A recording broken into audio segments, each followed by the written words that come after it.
بھیکتے ہوئے، سالے بھیک منگے آ جاتے ہیں اپنا ملک چھوڑ کر۔ قاسم کی روح دوسری طرف پلٹ گئی۔ چلو میں نہیں مانگتا تو مانگ کر مجھے دے دینا، بولو منظور؟ عمران نے مسکراتے ہوئے کہا۔ ہاں منظور، بالکل منظور۔ ارے کیا کہا، میں بھیک مانگوں؟ یعنی قاسم دی گریٹ بھیک مانگے؟ ارے میں بھیک دینے والے کی ٹانگیں نہ چیر دوں گا۔ سالے مجھے بھیک دے گا؟ کس مائی کے لیلے میں یہ جرت مرت ہے کہ مجھے بھیک دے؟ قاسم نے غصے سے دھاڑتے ہوئے کہا۔ کرنل فریدی نے مجھے خود کہا ہے کہ قاسم نے اس سے بھیک مانگی ہے، عمران نے اسے چڑھاتے ہوئے کہا۔ کرنل فریدی نے کہا ہے، وہ خود بھیک مانگا؟ ارے ارے باپ رے کرنل، کرنل تو بہت گریٹ ہے۔ قاسم کے لہجے کے ساتھ ساتھ اس کا چہرہ بھی ایک لخت بدل گیا تھا، اور عمران نے چوک کر اس کی نظروں کا تعاقب کیا، اور دوسرے لمحے وہ مسکرا دیا۔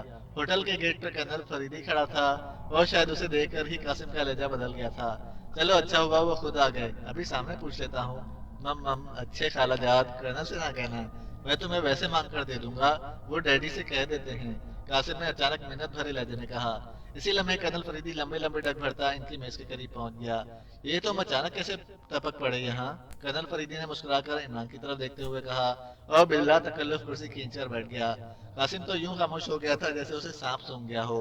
آپ کی وہ کالی دیوی شاید یہی کام کرتی رہتی ہے کہ مجھ ناچیز کا تعاقب کرتی رہے، عمران نے منہ بناتے ہوئے کہا، اور فریدی ایک بار پھر ہنس پڑا۔ کیا کالی دیوی؟ وہ آپ کرنل کالی دیوی؟ قاسم کالی دیوی کا نام سنتے ہی بری طرح بوکھلا گیا، یوں لگتا تھا جیسے اس کا جسم پسینے سے بھیگ گیا ہو۔ ارے ہاں، یہ تمہاری میڈم باوری بھی اس کالی دیوی کی پجارن ہے، تم جیسے موٹے آدمیوں کو لے جا کر اس کے چرنوں میں ذبح کرتی ہے، اور کالی دیوی خود پی کر اسے دعا دیتی ہے، اور وہ اور زیادہ اچھا ناچتی ہے۔ عمران نے اسے سرگوشیانہ لہجے میں کہا۔ اوہ اوہ ڈیڈی رے، اوہ میرے ڈیڈی، گرینڈ ڈیڈی، اس کے گرینڈ ڈیڈی کی توبہ، اوہ میں چلتا ہوں، قاسم نے بری طرح کانپتے ہوئے کہا، اور کرنل فریدی اسے حیرت سے دیکھنے لگا۔ قاسم اٹھ کر یوں دروازے کی طرف بھاگا جیسے اس کے پیچھے بلائیں لگ گئی ہوں۔ اسے کیا ہوا؟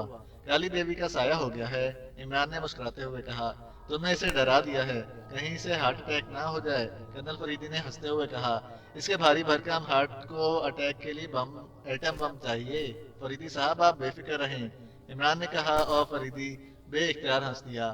اچھا تم بتاؤ کہ تمہاری آمد یہاں کیسے ہوئی؟ کرنل فریدی نے سنجیدہ ہوتے ہوئے کہا۔